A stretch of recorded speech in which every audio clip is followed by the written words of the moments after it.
I'm Dr. Noelle, and this is my Pleiadian encounter. And I'm excited to share this. It's sort of my disclosure video. It's also a little intimidating because honestly, as a woman who meets a lot of really grounded, powerful love leaders, it can be intimidating to share such deep, out there woo-woo stuff. I mean, I'm going to be talking about Pleiadians, ETs, contact, and in this world where we can have our heads buried in the sand and we can even be ridiculed for being outsiders.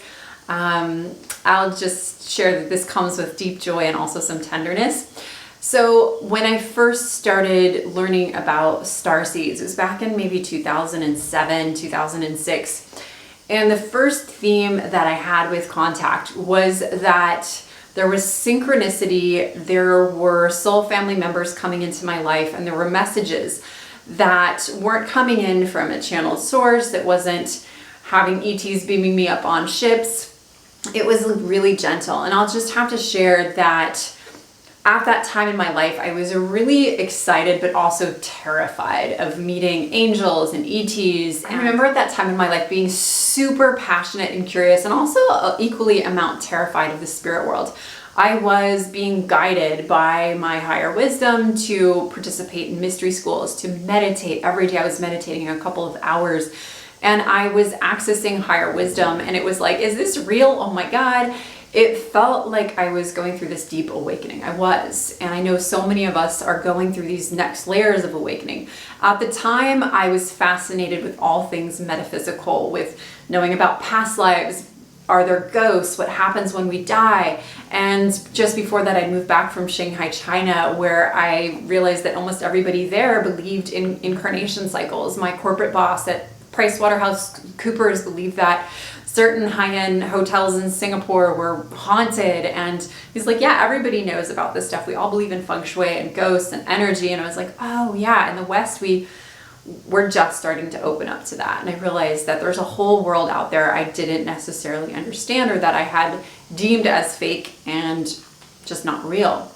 So with the Pleiadian encounter, I remember being really excited that there was something more, and I was in this chapter of my life just digesting all of these. I think it was before even I knew about YouTube, but all of these books and resources and signing up for courses and programs.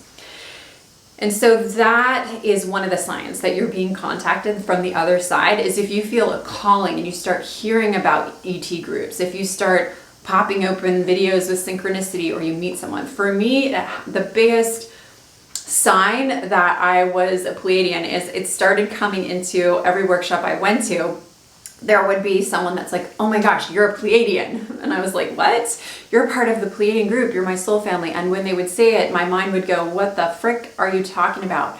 But my heart was like, yes, yes. My intuition, like it would just light up.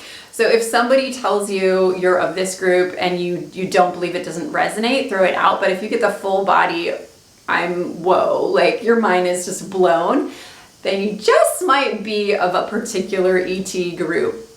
Now, another thing that happened is books literally started dropping into my lap. I went to different gatherings and someone would say, hey, like, here's a book, do you want it? And it's like, okay, here's how to channel the Pleiadians. Here's how to connect with your Pleiadian spirit guides. And then having that information, reading it and really resonating with it and feeling like it was an old memory that was being reopened versus new information coming in.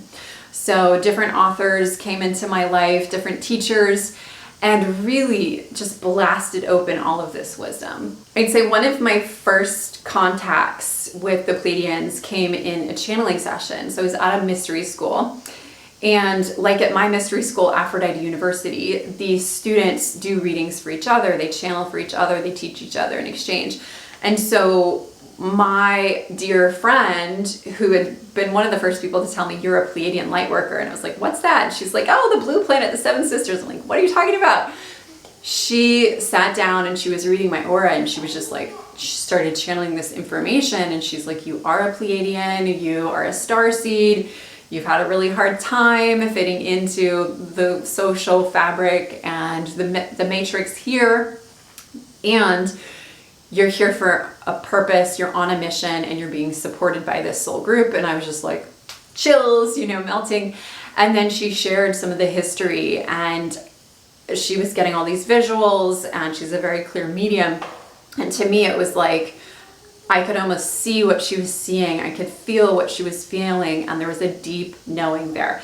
At that point, that was all that I was ready for. And some of the reading was actually really terrifying, and it talked about the reptilian encounters and some dark wars and things that I had never, ever, ever heard of or dreamed of in 2006, 2007.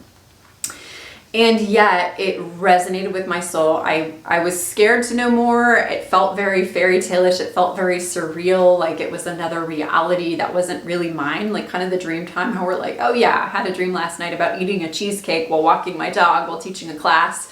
Doesn't make sense, right? And yet there was something that just caused me to want to know more.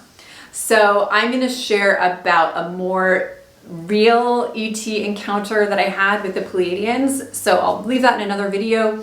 Thanks for joining me. Like, subscribe, share, and I'll see you in the next video.